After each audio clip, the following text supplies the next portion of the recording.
Cette croix me sera toujours chère. Elle est gloire et victoire pour moi. Et par elle, en la maison du Père, la couronne est offerte à ma foi. Et par elle, en la maison du Père, la couronne est offerte à ma foi.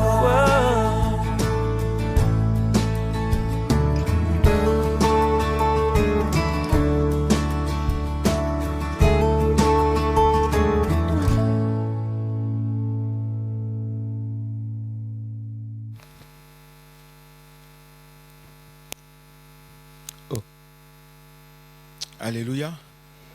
Dieu est bon en tout temps, mais Dieu n'est pas bonbon. On ne le suce pas. Et il fait toutes choses comme il veut, quand il veut et où il veut. Il est Dieu et il demeurera Dieu d'éternité en éternité. Il est amour et son nom est amour. Et il nous aime tous. C'est pourquoi il a donné son Fils bien-aimé Jésus-Christ en rançon pour nous. Parce qu'il nous aime. Il est bon, il veut nous sauver, il veut nous délivrer, il est venu pour nous libérer et nous délivrer et nous sauver, et il nous donne sa vie parce qu'il est bon. Il est bon pour tous, pour les bons comme pour les méchants. Il nous aime tous. Mais la seule chose qu'il veut, c'est qu'on lui soit obéissant, qu'on demeure obéissant. Obéissant en respectant et en mettant sa parole en pratique, en faisant sa volonté. Amen. Que Dieu soit béni. Prions le Seigneur avant d'aller plus loin, s'il vous plaît. Père, nous te bénissons encore ce matin. C'est toi qui nous unis dans ce lieu pour apprendre encore à te connaître, apprendre à marcher avec toi, apprendre à vivre avec toi, apprendre, Seigneur mon Dieu, à te ressembler. Parce que tu as fait de nous, Seigneur, des êtres semblables à toi, à ton image, à l'image de Dieu. Et nous voulons vraiment resplendir et refléter cette image de ce que toi tu es. Parce que nous t'acceptons et nous te reconnaissons comme notre Seigneur et Sauveur personnel. Viens donc encore, Seigneur, agir aujourd'hui. Bénis ta parole. Bénis ta parole, qu'elle nous fasse du bien. Parle-nous, reprends-nous, restaure-nous, redresse-nous, corrige-nous, afin que nous puissions être, Seigneur mon Dieu, de véritables disciples, de véritables enfants de Dieu, qui marchent et vivent selon ta sainte volonté. Que ta parole nous fasse encore du bien. Seigneur, merci pour ton Esprit Saint qui est déjà à l'œuvre maintenant, depuis, et à l'œuvre dans nos pensées, dans nos cœurs, dans nos esprits, nos âmes et nos corps. Et oui, nous voulons saisir ta parole afin de ne point pécher contre toi. Nous voulons la garder. Viens encore restaurer ce matin. Viens encore guérir. Viens encore délivrer. Seigneur, nous désirons aussi ton pardon. Que nous apprenons aussi à pardonner comme toi tu nous pardonnes. Fais-nous grâce. Nous crions à toi encore ce matin. Parce que tu es un Dieu bon. Tu es le Dieu bon. L'unique Dieu qui est bon en tout temps. Merci pour ta sainte présence. Merci pour ta parole qui est oui et amen. Fais-nous grâce au nom de Jésus-Christ, ton Saint-Fils. Amen. Amen. Je vais commencer en racontant une petite histoire. Je ne vais pas être très long ce matin parce que nous avons des temps de prière. Nous allons prier. Mais je vais commencer par une petite histoire. Juste une simple petite que nous connaissons tous. Vous savez, pour certains d'entre nous, nous allons au travail. Et quand nous allons au travail, nous allons avec joie et nous faisons tout pour ne pas arriver en retard. N'est-ce pas?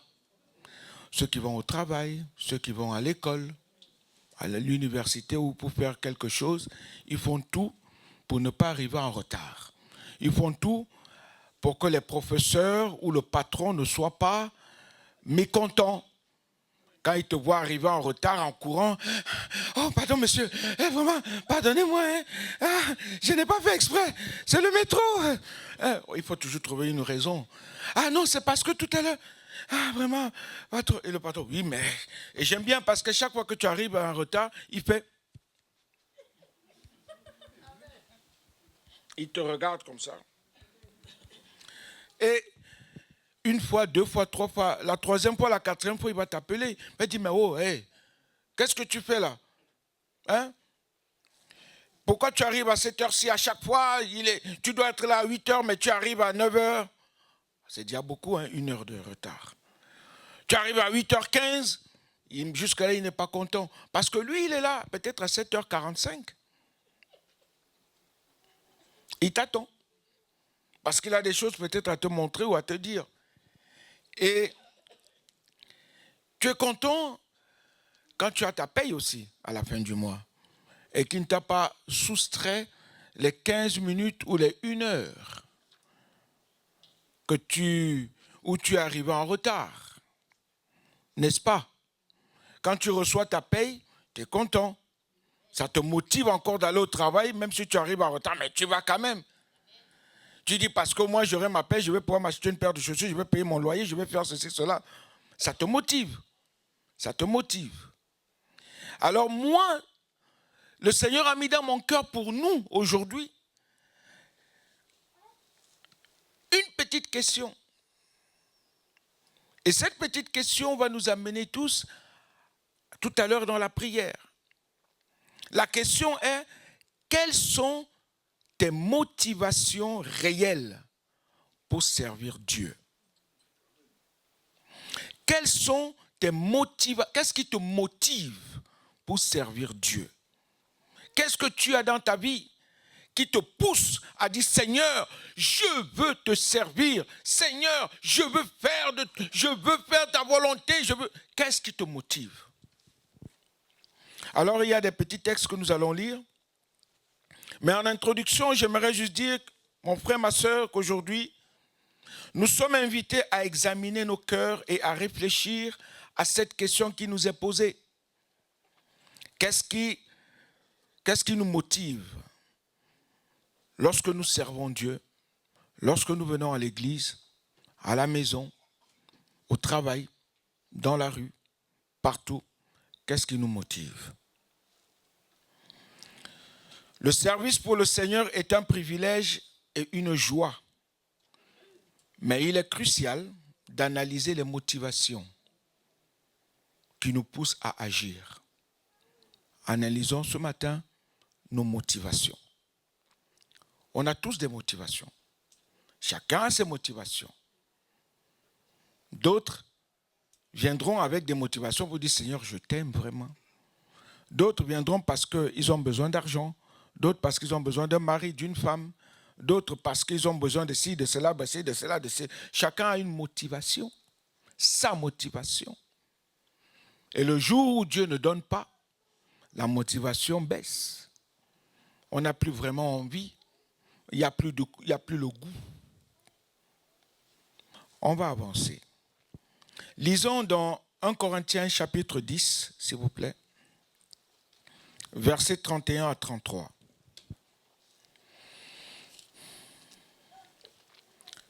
Voici ce que dit la parole de Dieu dans 1 Corinthiens chapitre 10, versets 31 à 33. Soit donc que vous mangiez, soit que vous buviez, soit que vous fassiez quelque autre chose, faites tout pour la gloire de Dieu. On ne dit pas faites un peu, ou bien quelques-unes des choses. On dit tout doit être fait pour la gloire de Dieu. Ne soyez pas en scandale, ni aux Grecs, ni aux Juifs, ni à l'Église de Dieu. De la manière que moi aussi je m'efforce en toutes choses de complaire à tous, cherchant non mon avantage, mais celui du plus grand nombre, afin qu'il soit sauvé. Afin qu'il soit sauvé. Et on peut aussi lire dans Romains chapitre 12, s'il vous plaît, versets 1 à 5. Romains 12, versets 1 à 5. Il dit, je vous exhorte donc, frères, par les compassions de Dieu, à offrir vos corps comme un sacrifice vivant, saint, agréable à Dieu, ce qui sera de votre part un culte raisonnable. Ne vous conformez pas au siècle présent, mais soyez transformés par le renouvellement de l'intelligence, afin que vous discerniez quelle est la volonté de Dieu, ce qui est bon, agréable et parfait. Par la grâce qui m'a été donnée, je dis à chacun de vous de n'avoir pas de lui-même une trop haute opinion, mais de revêtir des sentiments modestes selon la mesure de foi que Dieu a départie à chacun. Car comme nous avons plusieurs membres dans un seul corps, et que tous les membres n'ont pas la même fonction ainsi, nous qui sommes plusieurs, nous formons un seul corps en Christ, et nous sommes tous membres des uns, des autres. Amen. Vous voyez combien, si nous restons même là, on n'en même pas encore plus loin, on peut dire déjà qu'on doit s'offrir, tels des sacrifices vivants. Et Dieu nous a donné un témoignage merveilleux sur son propre Fils, en acceptant que son Fils se donne, s'offre en nous comme un sacrifice vivant. Il s'est donné pour nous sauver. Et de la même manière, Dieu qui est bon en tout temps et en tout lieu, voudrait que nous aussi, nous soyons des sacrifices, comme son Fils a été un sacrifice. Mais un sacrifice de bonne odeur. Alléluia. Un sacrifice de bonne odeur. Il veut qu'on s'offre à lui. Alors, qu'est-ce qui te motive quand tu viens à l'église le matin pour adorer ton Dieu? Il y a d'abord la motivation personnelle. Tiens, on va d'abord parler de cela. Des motivations personnelles. Personnelles. Beaucoup de gens servent Dieu pour des raisons personnelles. Et ces motivations peuvent sembler légitimes, c'est vrai. Mais elles doivent être mises en lumière pour être comprises. Chacun de nous a des motivations. Il y a ceux qui recherchent la reconnaissance. Il faut qu'on sache que quand le pasteur René me regarde, il sache que je sais faire. Je connais. C'est moi. Quand je chante, il faut qu'on sache que c'est moi le meilleur, la meilleure chantre. Quand je prêche, oh là là là là, je suis mieux que Billy Graham. On doit me voir, on doit me sentir, on doit savoir qui je suis. On veut des reconnaissances, on veut être vu, le m'as-tu vu. On doit savoir qui je suis. On doit savoir que c'est le pasteur Blaise qui prêche. Oh là là là là.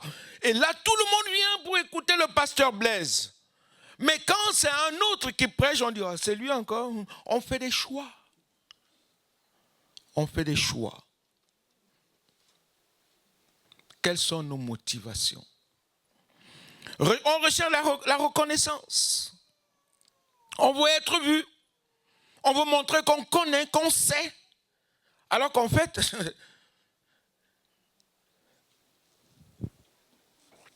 nous ne nous appartenons pas. Nous disons bien, je prêche la parole de Dieu. Je viens dans la maison de Dieu. Je suis le temple de Dieu. Donc je ne m'appartiens pas. Et tout ce que je fais doit être fait pour la gloire de Dieu. Tout ce que je dis doit être dit pour la gloire de Dieu. Alléluia. Le pasteur René tout à l'heure a donné un témoignage qu'il était dans une église et là-bas, il a tout fait là-bas pour la gloire de Dieu. Pas pour qu'on sache que, c'est le père René. Non. Mais pour qu'on sache que il veut vivre, il veut donner, communiquer la vie de Dieu que lui, il a aux autres. Alléluia. Quelle reconnaissance cherchons-nous? C'est Dieu qui établit. C'est Dieu qui donne. C'est Dieu qui établit. C'est Dieu qui donne. C'est Dieu qui nomme. Ce n'est pas un homme. On peut courir après des titres. Tu peux chercher des titres. Tu peux même vouloir être archbishop. Tout ce que tu veux. Ça te donnera quoi? La parole de Dieu déclare dans Matthieu 7, ce ne sont pas tous ceux qui me disent Seigneur, Seigneur, qui entreront dans le royaume de Dieu. C'est seulement ceux qui font ma volonté. Alors qu'est-ce qui nous motive? Qu'est-ce qui nous motive? Qu'est-ce qui me motive, moi? Est-ce que je viens dans la présence de Dieu pour me faire voir, pour me faire valoir? Il y a cette histoire dans la Bible, dans les évangiles, où deux personnes montent au temple pour prier. Il y a l'une qui est là, debout, devant le Seigneur, et qui crie, « Oh Seigneur, tu vois combien je t'aime. Oh, tu vois, je donne ma dîme tout le temps. Tu vois combien, Seigneur mon Dieu, je fais des aumônes. Ah, je fais ci, je fais ça, je suis comme ci, je suis comme ça. » Oui, à côté de cet homme, il y avait un qui était à genoux et qui se frappait la poitrine. Il se frappait la poitrine. Et le même monsieur qui est debout dit, « Moi, je ne suis pas comme lui-là. » Alors que l'autre était juste à côté en disant, « Seigneur, s'il te plaît, fais-moi grâce. Viens au secours de mon incrédulité. Je suis un pécheur. Fais-moi grâce, Seigneur. Aie pitié de moi. Mon Dieu, s'il te plaît, fais-moi grâce. » Et nous connaissons la suite. Ce que Dieu dit. Certes, l'autre a sans doute été béni, alléluia. Mais celui qui est parti avec la grâce, l'amour, la paix de Dieu, c'est celui qui était tout calme et qui pleurait et qui déversait son cœur devant Dieu avec vérité. Il y a ceux qui cherchent la reconnaissance, il y a ceux qui cherchent l'approbation sociale. Il faut qu'on t'approuve dans tout ce que tu fais. Les hommes peuvent t'approuver. Est-ce que Dieu t'approuve? On peut vouloir faire beaucoup de choses. On cherche des approbations. Il faut que je fasse. Il faut que je montre aux serviteurs de Dieu que je sais. Il faut qu'on m'approuve. Il faut qu'ils approuvent. On peut faire tout ce qu'on veut. Mais c'est Dieu qui établit. C'est Dieu. Tu cherches le sceau de Dieu dans ta vie.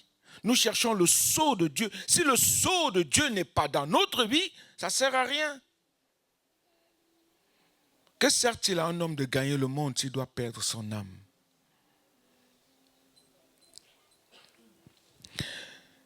On cherche le besoin de se sentir important.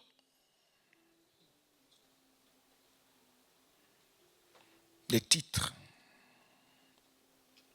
Ah, moi, je ne sais pas si je vous ai déjà donné ce témoignage. Je travaillais et je faisais un travail que beaucoup n'aiment pas, ne pourront vraiment pas faire. Mais moi, je l'ai fait. Et un ami à moi qui passe, il me voit travailler. Il dit, ah, toi, tu fais ce travail-là? Moi, jamais je ne ferai ça. Comment tu peux faire ça? Mais non, jamais, moi. Je lui ai dit, mon ami, ce travail que je fais là, ça me permet de payer mon loyer, de nourrir mes enfants et de mettre quelque chose au pied pour me couvrir. Il dit, ah, moi, jamais je ne peux faire ça. Ça n'a même pas fait 3 mois. Il vient me voir et me dit, gars, pardon, trouve-moi une place. Ça peut faire rire. Mais c'est vrai. Même pas 3 mois. Il dit, s'il te plaît, trouve-moi une place, pardon. Même la nuit, même le pardon, parce que là, c'est chaud sur moi. Il dit, ah bon? Mais tu as dit que tu ne peux pas faire ce travail. Tu as dit que non, jamais. Il dit, tu vois, ne néglige pas des petites choses. C'est Dieu qui élève. C'est Dieu qui établit. C'est Dieu qui... Nous lui appartenons. Nous sommes sa propriété privée. Et tout en nous doit le glorifier. Tout ce que nous faisons doit être pour sa gloire. Tout travail que nous faisons, même nos paroles, tout. D'autres veulent se marier, pourquoi? Pour être vu qu'on est marié. Ou bien pour la gloire de Dieu. Tu veux des enfants, pourquoi? Pour dire j'ai des enfants, des bébés, tout pour la gloire de Dieu. Tu veux un travail, tu veux une voiture, tu veux ceci, tu veux cela, tout doit être fait pour la gloire. Même quand nous mangeons, c'est pour la gloire de Dieu. Relisez 1 Corinthiens 10 qu'on a lu. Encore, si vous lisez les versets au-dessus de verset 31, il est dit, même quand vous mangez, quand vous avez rendu grâce, alléluia, parce qu'on sait que c'est Dieu qui donne. Relisez ce texte. Tout ce que nous faisons doit être fait pour la... Même quand je me place ici, là, c'est avec crainte et tremblement. Quand je me lève là-bas pour venir ici, tout à l'heure, j'ai regardé le pasteur René, parce que dans mon cœur, ça faisait brrr, ça tremblait. Lui aussi, des fois, quand il veut se lever, ça tremble. Parce que ce n'est pas notre parole, c'est la parole de Dieu. C'est Dieu qu'on sert. Ce n'est pas un homme, ce n'est pas moi. Je ne suis pas là pour dire Alléluia, Amen, frères et sœurs. On n'est pas là pour ça. On est là pour le Seigneur. Le m'as-tu vu ne sert à rien. Le m'as-tu vu ne nous amène nulle part. Nous appartenons à Dieu. C'est pourquoi, quelles sont tes motivations? Qu'est-ce qui te motive à dire Seigneur, je t'aime, je veux faire ta volonté? Posons-nous la question, servons-nous Dieu pour notre propre gloire ou pour sa gloire? Est-ce que nous faisons tout pour la gloire de Dieu ou bien pour nous-mêmes? Même quand nous prions en langue, même quand nous prophétisons, tout.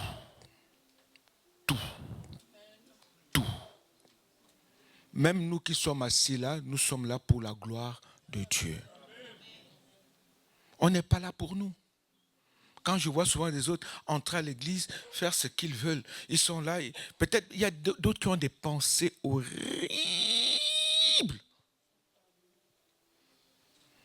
De critiques, de murmures, de machin, de ceci, de cela, de regarde l'autre là. Pourquoi il est comme ça? Moi vraiment, pourquoi il s'est habillé comme ça? Regarde comment il chante même vraiment. Vraiment, aujourd'hui là, je le sens pas. Mon ami, viens pour ton Seigneur. Oublie les autres, viens pour ton Dieu. Et si tu viens là, c'est pour entendre le témoignage de Dieu. Bonjour ma soeur, bonjour mon frère, ça va? Tu vas bien? Comme, oh mon frère, ma soeur, ça va pas bien? Viens, on prie ensemble. C'est ça, le corps du Christ. Alléluia. Je vais plus vite. Deuxièmement, il y a les motivations spirituelles. Quand nous lisons dans l'Évangile selon Jean au chapitre 15. On va pas le lire. Nous le connaissons ce passage, Jean 15, qui nous parle de demeurer en Christ. Il dit tout sarment qui est en moi et qui ne porte pas de fruits, il le retranche. Mais il dit demeurer en moi, je demeurerai en vous, comme le sarment ne peut de lui-même porter de fruits s'il ne demeure attaché au cep. Ainsi, vous ne le pouvez non plus si vous ne demeurez en moi. Il dit, je suis le cep, vous êtes les sarments. Le verset 8, il dit, si vous portez beaucoup de fruits, c'est ainsi que mon Père sera glorifié et que vous serez mes disciples. Parce que nous portons son fruit. Son fruit. Servir Dieu peut également être motivé par un véritable amour pour lui et un désir de voir son royaume avancer. C'est une motivation qui coule d'une relation profonde avec Dieu. Ça fait un certain temps, on ne parle que de ça. La relation, l'intimité avec Dieu. Donc il y a encore là une relation réelle, une relation profonde avec Dieu, une compréhension de sa grâce. L'intimité de Dieu, est-ce que nous avons une intimité vraie? Ce qui peut nous motiver, c'est quand nous entrons dans l'intimité de Dieu. Quand nous sommes dans sa sainte présence, quand nous recevons de lui, quand nous sommes en lui, et que lui, il reflète, c'est-à-dire son reflet est en nous, et que nous allons partout, nous commençons à le comprendre, ce qu'il désire. Le problème, c'est que nous venons souvent devant Dieu avec nos pensées, nos désirs, et nous voulons que Dieu fasse comme nous voulons. Nous voulons que Dieu agisse comme nous pensons. Nous voulons que Dieu fasse selon notre propre volonté. Dieu te dit, menteur, menteuse. Parce que tu ne fais pas ce que moi, Dieu, je te dis de faire. Donc tu es menteur, menteuse.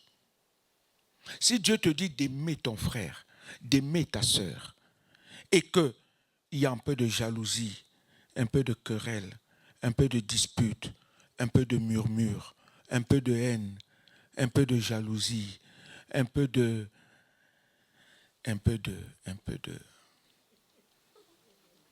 Mais tu deviens menteur. Et tu deviens menteuse. Parce que l'amour de Dieu ne demeure plus en toi. Mais si tous les jours, tu es là en train de critiquer, tu es là en train de murmurer, tu as toujours des pensées horribles dans ta tête envers ton frère ou ta sœur, tu es toujours en train de vouloir le reprendre, même s'il fait quelque chose, tu reprends, même si elle veut, tu reprends. À un moment donné, Dieu va te dire, est-ce que moi je te reprends comme ça? Parce que si Dieu lui te reprenait comme ça, mais tu es foutu. Mais nous voulons souvent reprendre les autres à chaque fois. Dès qu'il y a une mouche qui vole, qui fait bzzz, ça y est, on veut reprendre. Si Dieu, lui, nous reprenait comme ça tout le temps. Et vous voyez pourquoi beaucoup sont malades. Parce qu'on ne fait pas comme elles veulent. Et ça crée des maladies. Ça crée des grosses maladies. Faisons la volonté de Dieu. Laissons notre volonté par terre et faisons ce que Dieu nous demande. Parce que nous entrons dans une communion authentique avec lui. Parce que nous nous laissons gérer par lui. Et nous sommes bénis. Amen. Une intimité, si tu n'as pas d'intimité avec Dieu, comment est-ce que tu vas pouvoir le connaître? Je ne vous dis pas, le pasteur René disait tout à l'heure quelque chose, il disait, il ne suffit pas de lire la Bible, mais quand nous lisons, arrêtons-nous et posons-nous la question. Posons-nous cette question. Seigneur, qu'est-ce que tu veux me dire ici? Quand tu dis, je suis le vrai cep et mon père est le vigneron, ça veut dire quoi? Arrête-toi et dis, mais c'est quoi un cep d'abord? C'est quoi? C'est qui un vigneron d'abord? Tu commences à te poser des questions et tu dis, et il te dit, tout sarment qui est en moi et qui ne porte pas. Seigneur, c'est quoi le sarment? C'est quoi le sarment? Qui est le sarment? Le sarment est attaché à qui? Et si le sarment est attaché au cep, et si tu casses le sarment, la sève va couler. Ça veut dire que le sarment doit rester constamment attaché au cep pour qu'il ait la vie. On doit s'arrêter à un moment donné et réfléchir, Seigneur, comment est ma vie? Qu'est-ce qui me motive de venir à toi? Qu'est-ce qu'il y a? Pourquoi je n'évolue pas? Pourquoi je ne progresse pas? Pourquoi il y a toujours ce problème? Pourquoi il y a toujours, Seigneur mon Dieu, il n'y a pas de solution? Pourquoi il y a toujours ça? Pourquoi toujours pointer du doigt vers l'autre? Pourquoi ne pas regarder à soi-même? Il dit, sans doute c'est moi. Sans doute c'est moi. Seigneur, pardonne-moi. Sans doute c'est moi. Au lieu de pointer du doigt, regarde à toi-même. Parce que des fois, on balance le mal aux autres. C'est lui, c'est elle qui est comme ça. Seigneur, regarde comment moi je t'aime. Exactement comme cet homme au temple qui regarde. Moi, je ne suis pas comme lui. Hein. moi je donne ma dîme, hein, je ne mens pas, je ne vole pas, je ne triche pas. Oui, Dieu va dire, mais tu ne voles pas, tu ne mens pas, tu ne triches pas, mais tu as de la haine dans ton cœur. Tu as des jalousies dans ton cœur. Tu as du mépris dans ton cœur. Tu ne voles pas, tu ne triches pas, mais dans ton cœur, tu es pire que celui qui vole.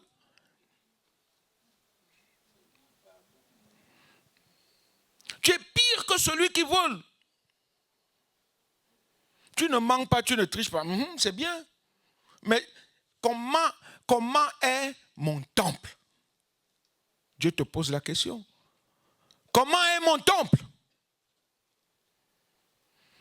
Est-ce que mon temple reflète ce que je suis? Est-ce que mon temple reflète ma pensée, mes désirs, ma volonté? Nous le prions. Seigneur, que ta volonté soit faite. Mais si quand la volonté de Dieu se fait, pourquoi tu te retires de cette volonté pour essayer de faire ta propre volonté? Quelles sont tes motivations réelles pour servir Dieu? Tu viens à l'église pour le m'as-tu vu? Mais tu as loupé. Tu as tout zéro. Oh, si un jour on arrive tous à l'église ici et tous à genoux, on élève nos mains au ciel. Pardonne-nous, Seigneur. Pardonne-nous, Seigneur. Pardonne-nous, Seigneur.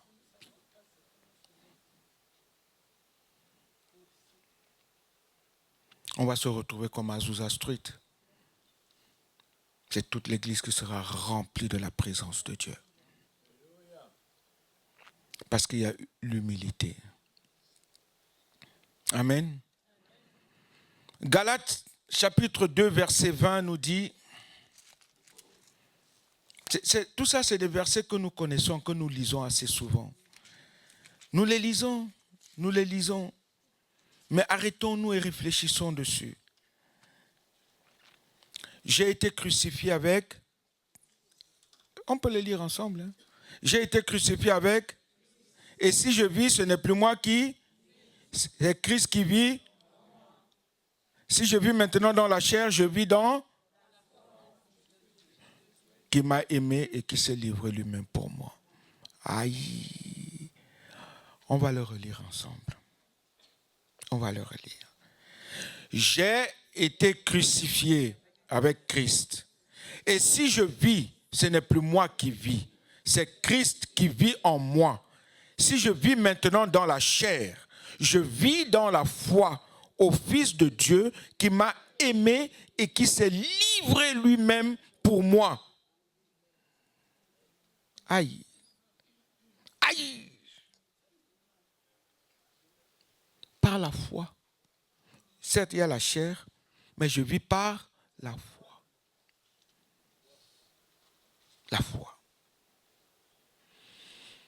La foi. Ce que vous avez lu là, ce que nous avons lu, c'est ce qui nous jugera demain. Parce que c'est la parole de Dieu. Nous la saisissons et la serrons dans notre cœur afin de ne point pécher contre notre Dieu. C'est elle qui nous jugera. Amen. La réflexion que je peux sortir là, c'est est-ce que notre service est le fruit de notre relation avec Dieu, avec Jésus-Christ? Est-ce que notre service, quel que soit le service que nous faisons à l'église, tu viens ranger les chaises, tu ranges le matériel, tu joues, tu fais tout, tu présentes, tu viens à l'église, tu donnes même des bouteilles d'eau aux frères, tu fais la Sainte Seine, tu présentes les offrandes et tout le reste, tu gères les enfants de l'écodime, tu gardes même tu fais la pouponnière même, tu fais tout. Tout ce que nous faisons, est-ce que nous le faisons pour le Seigneur notre Dieu? Ou bien nous avons nos motivations? Tout. Quand tu prépares la Sainte Seine, comment est ton cœur? Quand tu prépares la Sainte Seine, on dit bien Sainte Seine, repas du Seigneur, repas du Seigneur. Comment est ton cœur devant ce repas quand tu le prépares pour tes frères et pour tes sœurs? Comment sont tes pensées? Est-ce que tu es humilié? Tu viens avec humilité devant ce pain et cette coupe.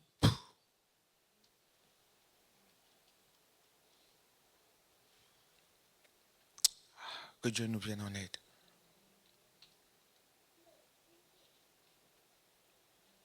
Même pour prendre les dîmes et les offrandes, quand tu te lèves pour te placer là-bas, comment est ton cœur? Comment est ton cœur?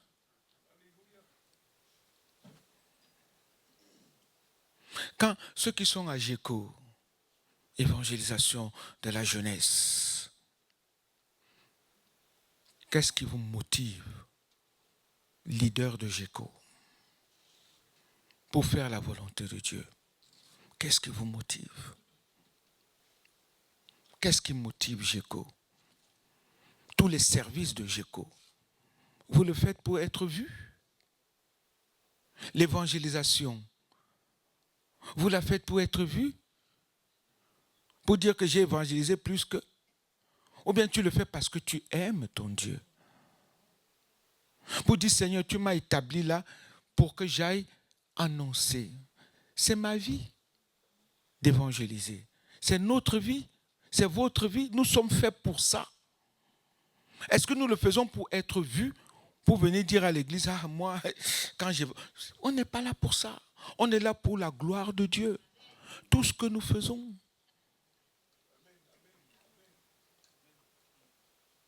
Le groupe de jeunes, la jeunesse, avec notre frère Kia et tous ceux qui font partie de cette jeunesse. Quand vous allez dans ce groupe, comment vous êtes? Vous allez pour être vus? Ou bien pour regarder le frère Kia, ou bien regarder les leaders, ou bien vous venez parce que vous aimez votre Dieu et que vous voulez rester ensemble, unis, pour glorifier Dieu. Pour la gloire de Dieu. Même entre nous les pasteurs. Même entre nous les pasteurs. Est-ce que nous sommes là pour amener le peuple de Dieu à craindre Dieu? La crainte de Dieu. La crainte de Dieu. Moi, j'ai eu un mentor ici qui m'a appris à craindre Dieu. La crainte de Dieu. À vivre constamment une vie de sanctification, de mise à part.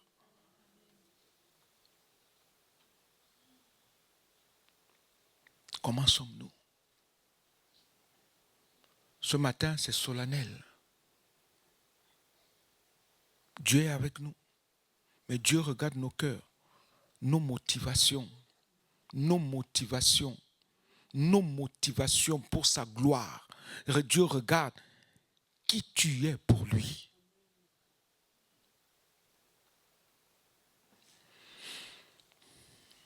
Je pourrais prendre aussi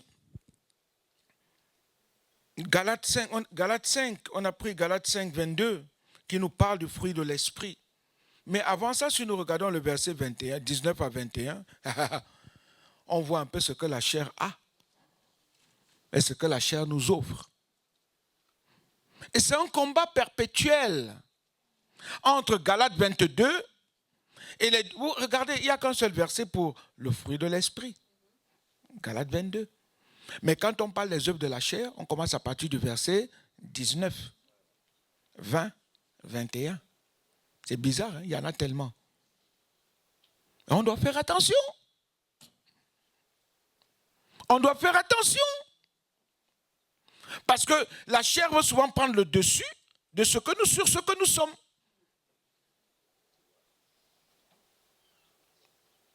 Faisons attention. On doit s'affectionner aux choses d'en haut, comme nous dit Colossiens 3, verset 2. Recherchons ce qui vient du haut, parce que nous sommes du ciel. Oui ou non?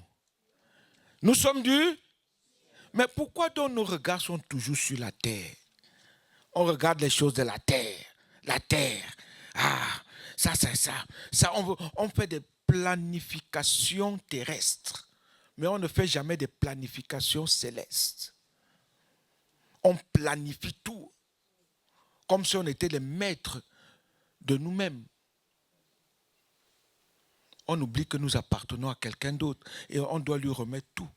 Pour que lui-même, ce qui vient d'en haut, vienne sur la terre et commence à agir. Deuxièmement, il y a la pureté des motivations.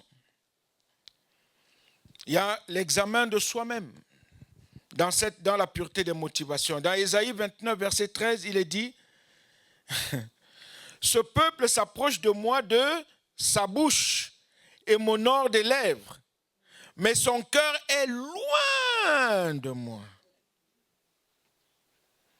J'aime bien cette entreprise de livraison qui s'appelle « À loin ». Des fois, quand je regarde ça, c'est écrit « À loin ». J'ai dit « Oh, pourquoi ils ont pris ce sigle-là » Je n'ai jamais compris pourquoi. Frères et sœurs, nous devons nous interroger si notre service est authentique ou s'il est superficiel. Et si vous voyez qu'il y a beaucoup de blessés de guerre, c'est que quelque part, il y a la superficialité. Beaucoup de superficialité. Beaucoup. Dieu veut des hommes et des femmes remplis de lui. D'où viennent les luttes? D'où viennent les querelles? Comme nous dit Jacques, n'est-ce pas, de nos membres qui guerroient entre elles. Nous bataillons pour essayer de montrer que nous sommes quelque chose ou bien que nous avons quelque chose. Nous nous approchons de Dieu avec la bouche. Alléluia, Seigneur, je t'aime. Tu parles même en langue. Oh, Baba Yedede, oh Seigneur, oh, Alléluia. Oh, Dieu me montre, Dieu me dit. Oui, c'est bien. C'est bien. Mais comment est ton cœur? Comment est ton cœur? Est-ce qu'il est en Jésus-Christ? Est-ce que tu vis pour lui ou tu ne vis pas pour lui? Alléluia. Alors prenons un moment de prier. On va prier tout à l'heure. Et demandons à Dieu de révéler nos véritables motivations de chacun. Tu dois Seigneur, quand je viens à l'église là, c'est pour qui? C'est pourquoi? C'est pour regarder le pasteur René dans les yeux? C'est pour venir voir le pasteur Blaise? Ouais. C'est pour dire que, oh Seigneur, je viens parce que je chante bien, oui. Oh non, je veux voir ma soeur Amanda. Non, il faut savoir. Je viens pourquoi? Je viens pourquoi?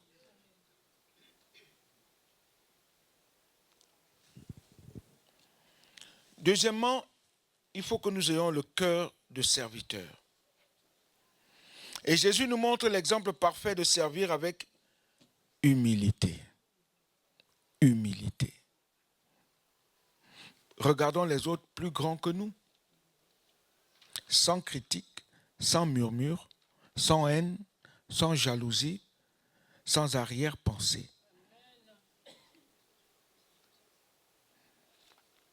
Vous savez, un jour, j'avais eu des problèmes avec une personne. J'étais déjà serviteur de jeune, mais j'étais serviteur de Dieu, mais j'étais jeune, j'étais très jeune. Je devais avoir 23, 24 ans. Et la personne voulait me boxer. Je voulais aussi, je me suis dit, ah, moi, avec tout le sport que j'ai fait, lui là, je vais lui montrer ce qui je suis. Mais à un moment donné, le Seigneur me dit, mais tu appartiens à qui, Blaise? Tu es fort, mais ta force vaut quoi? Regarde, il n'est pas seul, ils sont 3, 4, 5, 6 derrière lui. Tu vas faire quoi? Et quand j'ai pris conscience de cela, je me suis arrêté. Il dit, mon ami, pardonne-moi. Il dit, oui, il dit, s'il te plaît, pardonne-moi, mon frère, pardonne-moi, je te demande pardon. Mais et là, je ne sais pas comment Dieu fait ces choses. Il y a un monsieur qui vient et dit, hey, je connais ce petit qui est en train de se mettre à genoux là. C'est un serviteur de Dieu. Et tu fais le serviteur de Dieu s'agenouiller devant toi. Quand le gars a prononcé cette phrase-là, il m'a dit, pardon. C'est lui qui a commencé à me demander pardon. J'ai dit, mais non, il n'y a pas de... Il dit, non, je ne savais pas. Si tu m'avais dit que tu es... Pardon, tu veux que la malédiction vienne? Je dis, non, je ne veux pas. Il dit, alors... Il me dit, pas. Il dit, non, pour toi, pardonne. Il me dit, non, non, non. Oh. Finalement, nous nous sommes embrassés. Il m'a dit, vraiment, je ne savais pas. Vous savez, un serviteur de Dieu, ne parlez jamais mal. Même s'il est petit, il est comme il est, même s'il est boiteux, même s'il a dit des bêtises, ne parlez jamais mal. C'est vrai qu'il y a trop de menteurs. C'est vrai qu'il y a trop de faux serviteurs de Dieu. C'est vrai qu'il y a des serviteurs de Dieu horribles. Mais Dieu nous demande de faire très attention. Vous avez vu David un jour injurier Saül? Jamais. C'est loin de l'Éternel. C'est Dieu qui l'a établi. Il a été sot comme il a été sot, mais David n'a jamais rien dit de mal sur lui. Comprenez ça. La propre femme de David, qui a parlé mal de David, elle est restée stérile. Parce qu'elle a oublié une chose, c'est que David était serviteur de Dieu. Vous comprenez ça? Vous comprenez ça? Faisons très attention. Sur tout ce que nous faisons, faisons tout pour la gloire de Dieu. Et on peut même aller encore plus loin. La personne qui est venue annoncer à David que Saül est mort, qu'est-ce que David a fait? Il a décapité. Ce n'est pas à lui de venir dire. Tu viens annoncer la mort du serviteur de Dieu comme ça. Peut-être qu'il est venu dire, hé, vive le roi David. Oh, roi David. Non, Dieu t'aime, hein. Non, Dieu t'aime, David, Dieu t'aime. Il a zigouillé ton ennemi. Dieu t'aime, David, Dieu t'aime. Non. Non. Non. David a dit, pardon. Qui est mort? Loin de l'Éternel est mort. Et tu viens m'annoncer sa mort comme ça? Il a tué tout de suite. Méfions-nous. Méfions-nous quand nous ouvrons nos bouches. Quand vous avez des serviteurs de Dieu qui vous servent, méfiez-vous. Que vous soyez marié avec lui ou pas, méfiez-vous. Méfiez-vous. On doit faire attention à tout. Nous faisons tout pour la gloire de Dieu. Alléluia. Servons-nous avec un cœur de serviteur, prêt à donner sans attendre en retour. Prêt à donner. Dieu a donné. Et nous, nous donnons quoi? Qu'est-ce que tu donnes à Dieu? Nos vies. Seigneur, mon argent, l'argent lui appartient. Ma vie lui appartient. Quoi? Qu'est-ce que je veux donner à Dieu? Mon offrande, c'est quoi? C'est moi-même. On l'a lu au début. Romains 12. Je viens m'offrir tel un sacrifice. Je m'offre. Qu'est-ce que je donne à Dieu? Troisièmement, pour aller plus vite, servir pour la gloire de Dieu. Amen. Nous devons nous unir à sa mission, à la mission de Dieu. Lorsque nos motivations sont centrées sur la gloire de Dieu, nous trouvons une vraie joie et une satisfaction profonde. Colossiens chapitre 3, versets 23 à 24. S'il vous plaît, on va les lire.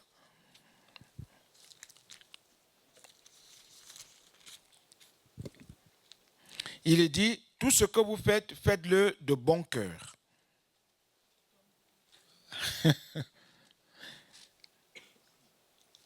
Je ne suis pas encore allé plus loin. Faites-le de bon cœur. C'est déjà pas mal. C'est déjà pas mal. C'est déjà pas mal. Comme pour le Seigneur et non pour les hommes. Ah bon? Donc tout ce que je dois faire doit être fait comme pour le Seigneur. Ce n'est pas pour me faire voir. Ce n'est pas pour me faire valoir. Donc tout ce que je fais doit être fait comme pour le Seigneur. Ce n'est pas pour les hommes. Tout service que je fais, même ma propre vie, doit être fait pour le Seigneur. Alléluia. Notre service devient alors un acte de louange et un témoignage de notre foi quand nous faisons tout pour le Seigneur. Sachant que vous recevrez du Seigneur l'héritage pour récompense. Servez Christ le Seigneur. On fait tout pour le Seigneur.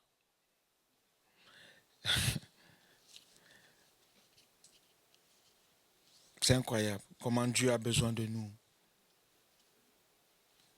Comment Dieu a besoin de nous et comment nous avons besoin de lui. Quel impact notre service a-t-il sur les autres? Quel impact avons-nous sur les autres? Sur notre propre famille? Quel impact? Combien de fois témoignons-nous de la grandeur, de la majesté, de la toute-puissance, de la gloire de Dieu dans nos familles? Combien de fois?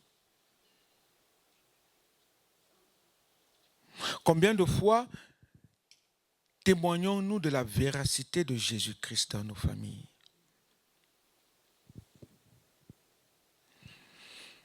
Est-ce que l'impact que nous avons auprès des autres les rapproche de Dieu ou bien les éloigne de Dieu? Quel impact avons-nous? Deuxièmement, parce que nous nous unissons pour sa mission, en témoignant ce qu'il est, partout où nous allons, il faut que nous ayons aussi un service joyeux. Dans 2 Corinthiens 9, verset 7, il est écrit que Dieu aime celui qui donne avec joie. Je me réjouis quand je donne et quand je me donne à mon Dieu. Et on doit le faire toujours. Et nous devons cultiver un esprit de joie dans nos services, quel qu'il soit. Tout ce que nous faisons doit être fait avec joie, avec amour. Amen. Et je conclus en disant, examinons aujourd'hui nos cœurs et nos motivations. Servir Dieu est un grand privilège qui devrait être fait avec des motifs purs, centrés sur sa gloire. Notre service, il faut qu'il ne soit pas une simple obligation. Même le travail que nous avons ne doit pas être une obligation.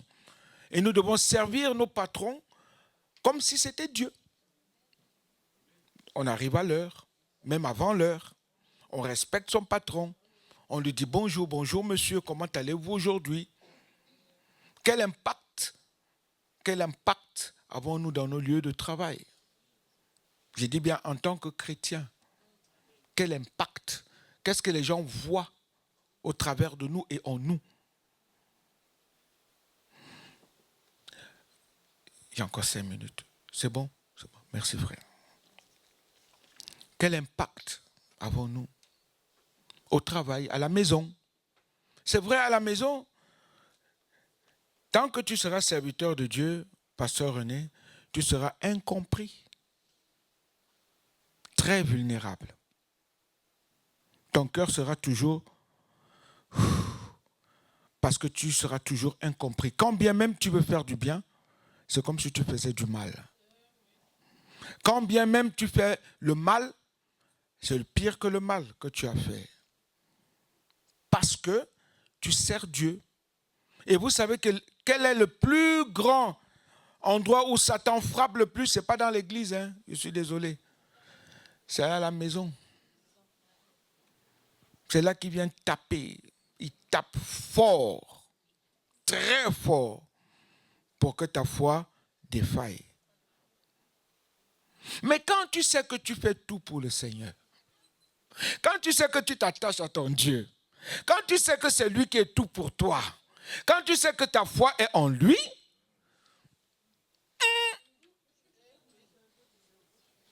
qu'advienne que pourra. Satan vient, tu dis, je t'ai vu mon ami, laisse tomber. Tu ne toucheras pas mon mari, tu ne toucheras pas ma femme, tu ne toucheras pas mes enfants. Et quand bien même tu les toucheras, nous demeurerons toujours plus que vainqueurs. Parce que Jésus-Christ a triomphé de toi où? À Golgotha, à la croix. Et puis, ce n'est plus moi qui vis, c'est Christ qui vit en moi. Alors si c'est Christ qui vit en moi, tout ce qui est de Christ doit demeurer en moi. Donc je dois regarder au ciel. Pour que quand je regarde au ciel, le ciel descend sur la terre. Ouh! Et quand le ciel descend sur la terre, c'est Jésus. Amen. Servir Dieu est un grand privilège qui devrait être fait avec des motifs purs, centrés sur sa gloire. Que notre service ne soit pas une simple obligation, mais un acte d'amour. On doit aimer Dieu de tout ce que nous sommes, ma sœur. On doit aimer. Quand tu aimes Dieu, quand tu aimes Dieu, quand tu aimes Dieu. Vous savez, quand j'ai donné ma vie au Seigneur Jésus, en 1988, vous voulez savoir la date, je vous ai donné.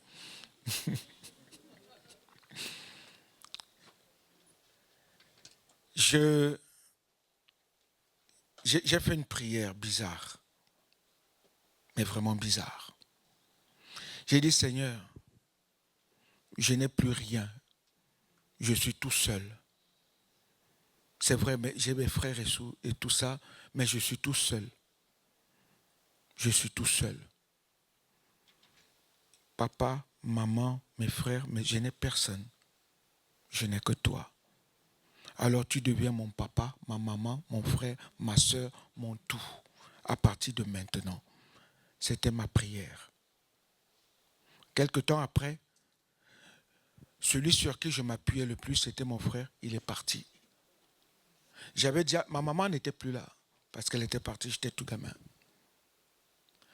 Quelque temps après, c'est mon papa qui partait. Et là, le Seigneur m'a rappelé. Il m'a dit, qui est ton père, qui est ta mère, J'ai dit, c'est toi, Seigneur. Il dit, alors ne pleure plus. Réjouis-toi devant moi, parce que mon seul appui, mon seul abri, ton seul secours de tout ce que tu veux, c'est moi. Que je te donne ou que je ne te donne pas, c'est moi. Que tu pleures ou que tu te réjouisses, c'est moi. Que tu sois debout ou assis ou couché, c'est moi. Il dit, hein?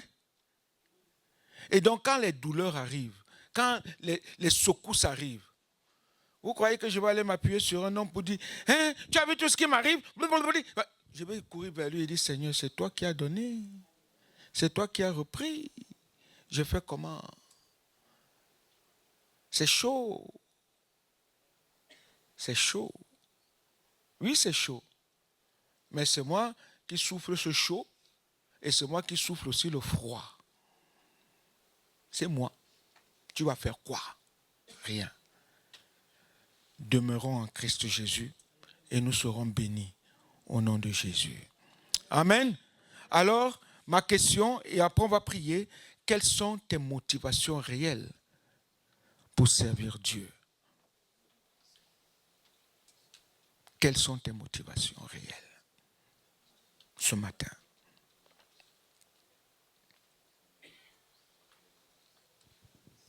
Qu'est-ce qui te pousse?